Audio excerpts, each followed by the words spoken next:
Hello friends, स्वागत है आप लोग का एनसीईआरटी जोन में। एनसीईआरटी का सार संग्रह हम लोग डिस्कस कर रहे हैं। एनसीईआरटी समरी हिंदी और इंग्लिश दोनों में डिस्कस कर रहे हैं। ऑलरेडी पॉलिटी में 10 लेक्चर अपलोड हो चुका है। अभी हम ज्योग्राफी स्टार्ट किए, ज्योग्राफी का कर रहे हैं हम लोग। सेकेंड लेक्चर है, जो बेसिक पहला लेक्चर होता है ज्योग्राफी का पहला चैप्टर, जिसमें इंडिया के बेसिक फीचर्स के बारे में डिस्कस करते हैं। वो चैप्टर हमें डिस्कस करें। एक वीडियो ऑलरेडी आ चुका है। तो ये जो एक्चुअली वीडियो पार्ट है किसका, जो हमारे कोर्स नए कोर्स आ रहे हैं बीपीएससी सीडीपीओ के लिए, जो 1 फैब से स्टार्ट है, तो उसी कोर्स का पार्ट है। उस कोर्स में क्या क्या है और कौन कौन सा बुक है पहले एक बार मैं बता दे रहा हूँ। एनसीईआरटी समरी है ये वाली, क्राउन वाली जो बुक है जीके वाली, क्लियर। उसके अलावे जीएस पॉइंटर है घटना चक्र वाली। बिहार स्पेशल के लिए 3 बुक है जिसमें क्राउन भी इंक्लूड है, और इसमें एमसीक्यू भी बहुत सारा होगा। इसके अलावे हमें 5000 एमसीक्यू करने हैं जो वेरियस क्वेश्चन में पूछे गए हैं, वेरियस एग्जाम में पूछे गए हैं, वो सब हमें डिस्कस करने हैं। तो ये सब पार्ट है। आप इसमें से अगर किसी को बीपीएससी का एग्ज़ाम देना है तो सही है।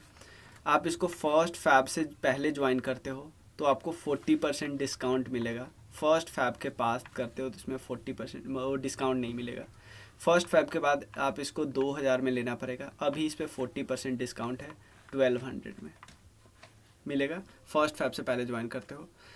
और इसमें अगर कोई इंडिविजुअल कोर्स भी ज्वाइन करना चाहता है तो कर सकता है, कि क्राउन जी की ऑलरेडी इंडिविजुअल कोर्स है, एनसीईआरटी समरी, जीएस पॉइंटर, इसमें एक एक वीडियो मिलेंगे। बुक तो आपको है ही, चैप्टर वाइज वीडियो मिलेंगे, दोनों इंग्लिश हिंदी का इसमें साथ में हम आपको कराएंगे, क्लियर। तो ये चलिए शुरू करते हैं। एक चैप्टर ऑलरेडी हो चुका है, फर्स्ट वीडियो, सेकेंड वीडियो देखते हैं, शुरू करते हैं।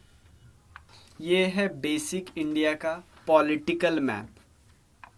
पॉलिटिकल मैप है, इसमें सारे राज्य और यूनियन टेरिटरी की बात है। देखो बेसिक फीचर्स आप याद कर लो। दिल्ली 1956 में यूटी वाला, और नेशनल कैपिटल रीजन वाला जो कॉन्सेप्ट आया था 1992 में आया था, ये बात ध्यान रखिएगा। 31 अक्टूबर 2019 को जम्मू एंड कश्मीर स्टेट को 2 पार्ट में तोड़ दिया गया, अलग अलग 2 यूटी बना दिया गया, एक जम्मू एंड कश्मीर, दूसरा लद्दाख, ठीक है।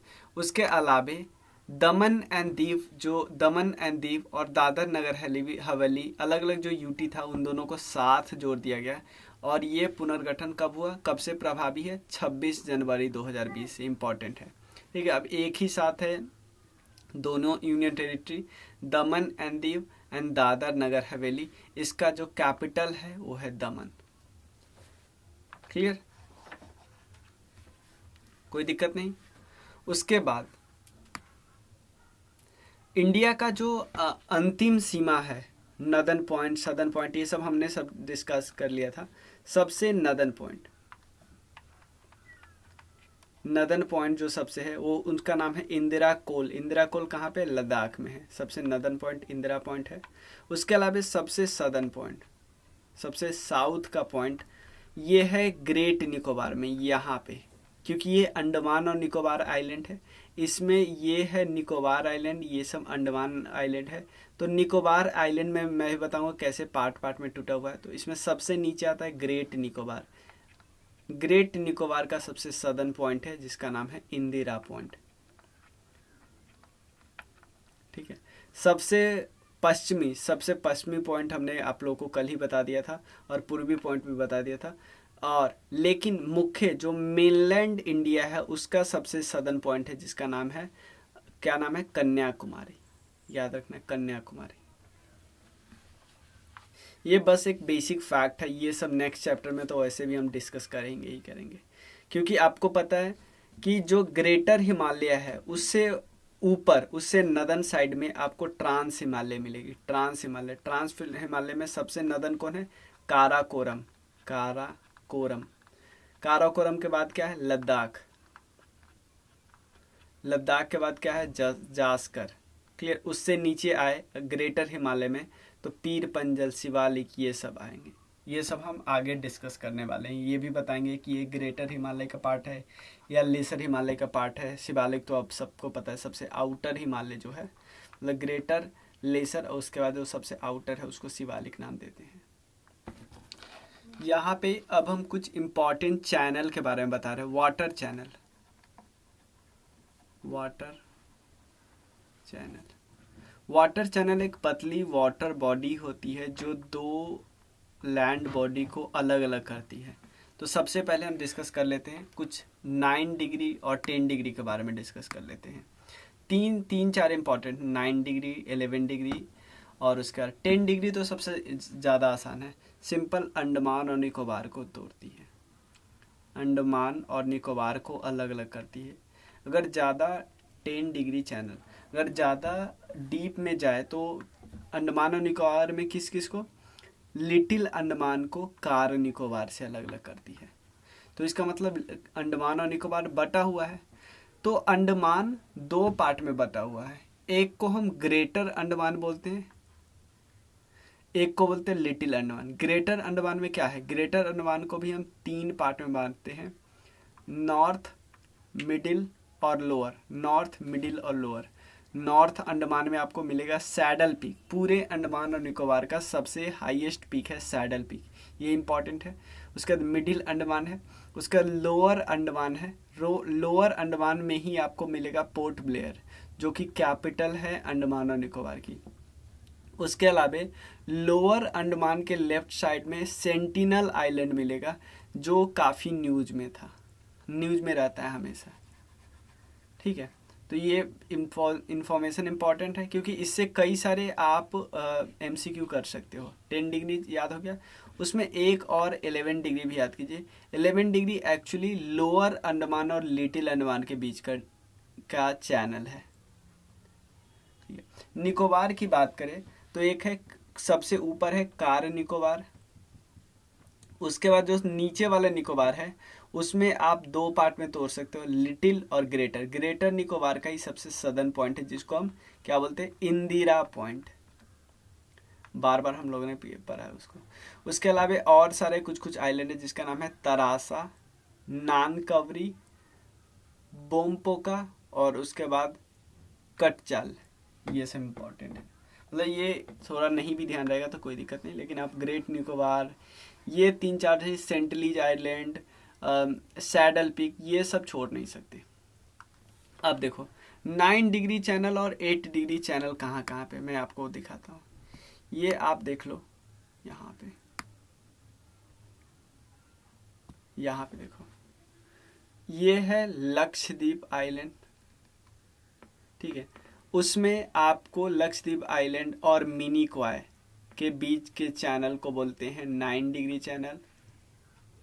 पूरा लक्षद्वीप, या ऐसे कभी कभी हम ऐसे बोलते हैं कि किरीबती और मिनिकॉय के बीच का 9 डिग्री चैनल, और मिनिकॉय और नीचे आपको मालदीव्स मिलेगा, मतलब मिनिकॉय और माले के बीच क्या मिलेगा, 8 डिग्री चैनल मिलेगा। तो इसमें कोई दिक्कत नहीं है, काफ़ी पास में है ये केरला के, तो वही यहाँ पे लिखा हुआ है साफ साफ। 8 डिग्री चैनल किस किस के बीच, मालदीव्स यानी मालदीव्स, मालदीव एक देश है, और मिनिकॉय, इन दोनों के बीच। मिनिकॉय और लक्षद्वीप के बीच कौन है, 9 डिग्री चैनल।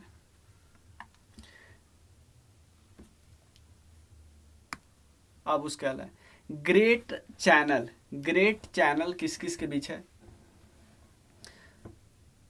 सुमात्रा आइलैंड, यहाँ पे आपको मिलेगा ग्रेट निकोबार के जस्ट इधर आपको मिलेगा सुमात्रा आइलैंड। सुमात्रा आइलैंड किसका पार्ट है, ये क्वेश्चन एक्चुअली पूछा गया है कई बारी। यहाँ पे आपको सुमात्रा आइलैंड मिलेंगे। सुमात्रा आइलैंड किसका पार्ट है, ये वाला है Sumatra island. Sumatra island Indonesia का पार्ट है, और इंडोनेशिया और अंडमान ग्रेट निकोबार के बीच यहाँ पे जो स्ट्रेट है उसको बोलते हैं ग्रेट स्ट्रेट। यहाँ के स्ट्रेट जो इधर अंदर जाते हैं उसको तो मलक्का स्ट्रेट बोलते हो, तो नाम हमें पता ही है, इसको बोलते हैं ग्रेट स्ट्रेट। उसके अलावा पाक स्ट्रेट तो हम सबको पता है, भारत और श्रीलंका के बीच है पाक स्ट्रेट, भारत और श्रीलंका के बीच है पाक स्ट्रेट। देखो यहाँ पे स्ट्रेट को क्या बोलते हैं, जल्ड मरुमध्य, जल्ड मरुमध्य उसका हिंदी है। क्रीक को हमने निवेशिका बोलते हैं। क्रीक, क्रीक एक पतली सी ये वाटर बॉडी जो जो बड़े बड़े लैंड बॉडी के बीच में होती है, क्रीक टाइप का होता है, बहुत पतली होती है, ठीक है ना। ये मुंबई में जो है उसको माहिम क्रीक बोलते हैं।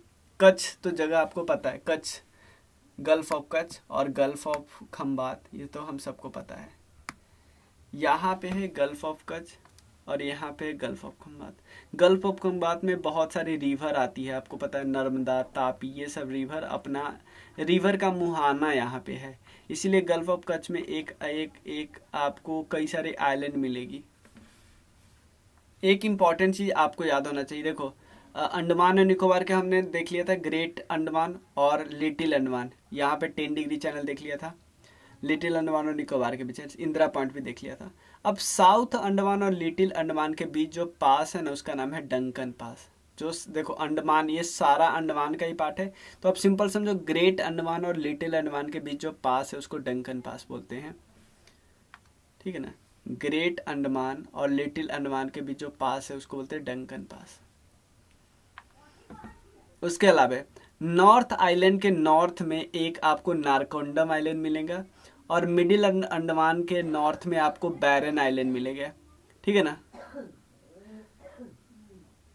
क्लियर। तो नारकोंडम आइलैंड हमें पता चल गया, बैरन आइलैंड हमें पता चल गया। 2 और सी के बारे में डिस्कस कर लेते हैं। डंकन पास तो हमने डिस्कस कर लिया, 10 डिग्री चैनल हमने डिस्कस कर ही लिया, ठीक है। अब देखो यहाँ पे है बे ऑफ बंगाल, यहाँ पे है अरेबियन सी, ध्यान देना, बे ऑफ बंगाल, लेकिन ये यहाँ पे अंडमान और निकोबार आइलैंड है। अंडमान और निकोबार के राइट साइड में जो सी है उसको क्या नाम देंगे, उसको हम अंडमान सी बोलते हैं, यही है अंडमान सी, इसमें नहीं दिया हुआ है। उसके अलावा लक्षद्वीप सागर किसको बोलते हैं, लक्षद्वीप सी किसको बोलते हैं, देखो ये है, आपको पता है कोस्टल में मालाबार हमें पता है, और उसके बाद लक्षद्वीप स्टार्ट होता है, आइलैंड्स बहुत सारा है।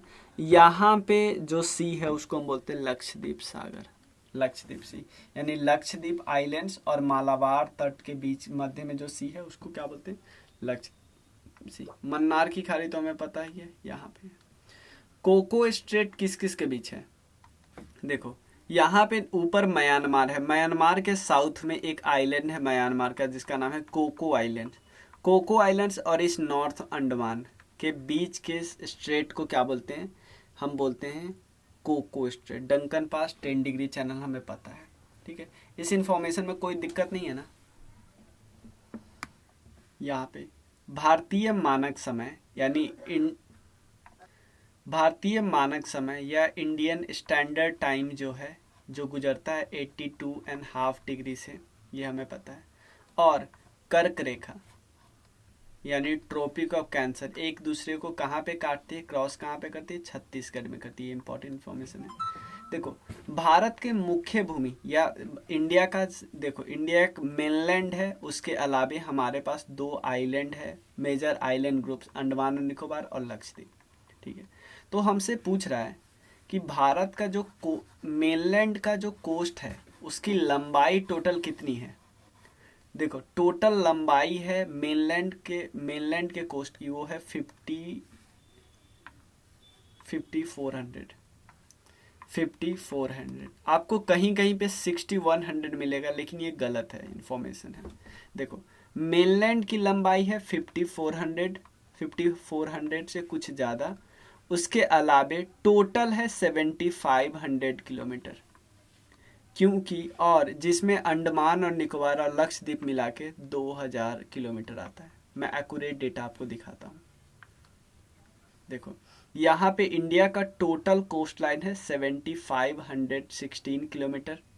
उसके अलावा हमारा जो मेनलैंड कोस्ट लैंड है, मेनलैंड उसका कोस्ट लाइन है, उसका कितना है 5422 किलोमीटर, और आइलैंड का कितना है 2094 किलोमीटर, ठीक है ना। टोटल कितने स्टेट टच करते हैं, 9 स्टेट है और 4 यूनियन टेरिटरी। स्टेट में सबसे ज़्यादा कोस्टल लेंथ किसके साथ है, गुजरात के साथ, और किस किस के साथ है, महाराष्ट्र, गोवा, कर्नाटका, केरला, तमिलनाडु। बस सबसे ज़्यादा किसके साथ, गुजरात ही याद रखिएगा, गुजरात के साथ सबसे लंबा है। उसके अलावा यूटी में सबसे ज़्यादा किसका है, यूनियन टेरिटरी में ऑब्वियसली अंडमान और निकोबार का है, ये बात याद रखिएगा।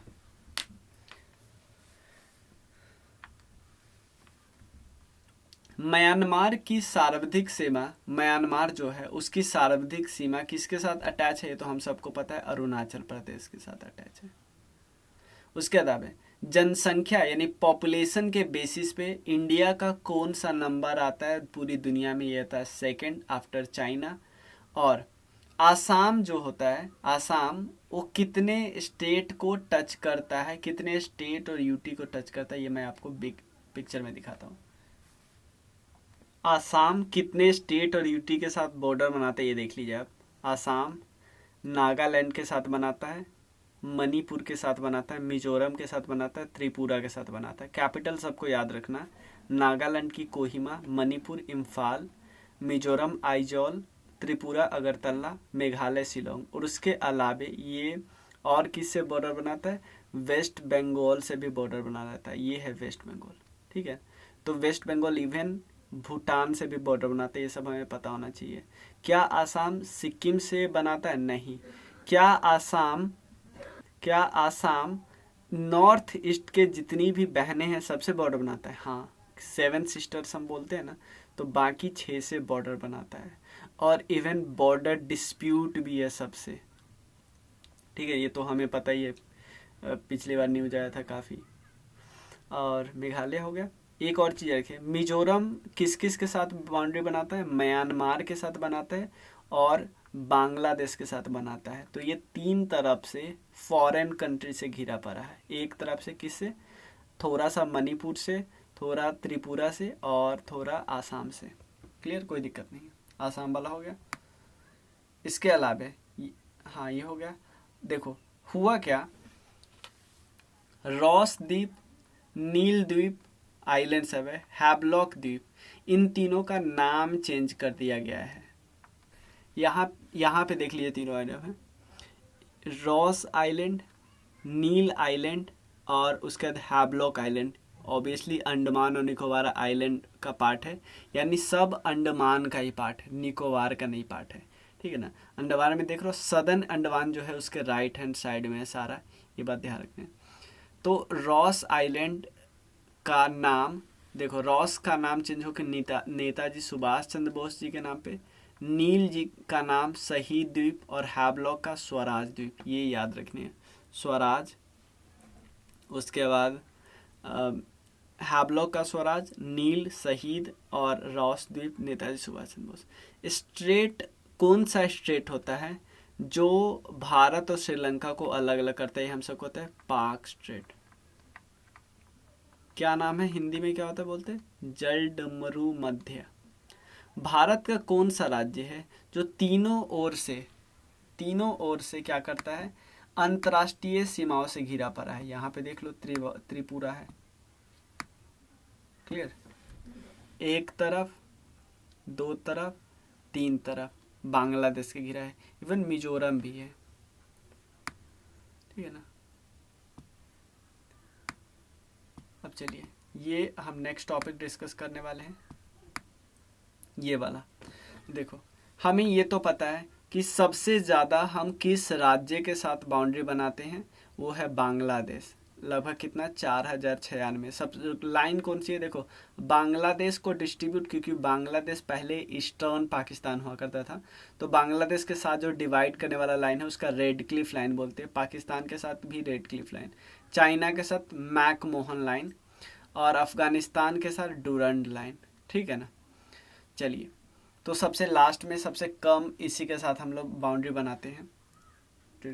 और टोटल, क्योंकि हमने देखा कि कोस्टल लेंथ हमारा कितना है, तो हमें साथ ही साथ ये भी पता होना चाहिए ना कि फॉरेन कंट्री के साथ बाउंड्री है वो कितना लेंथ है, वो है 15,106 किलोमीटर।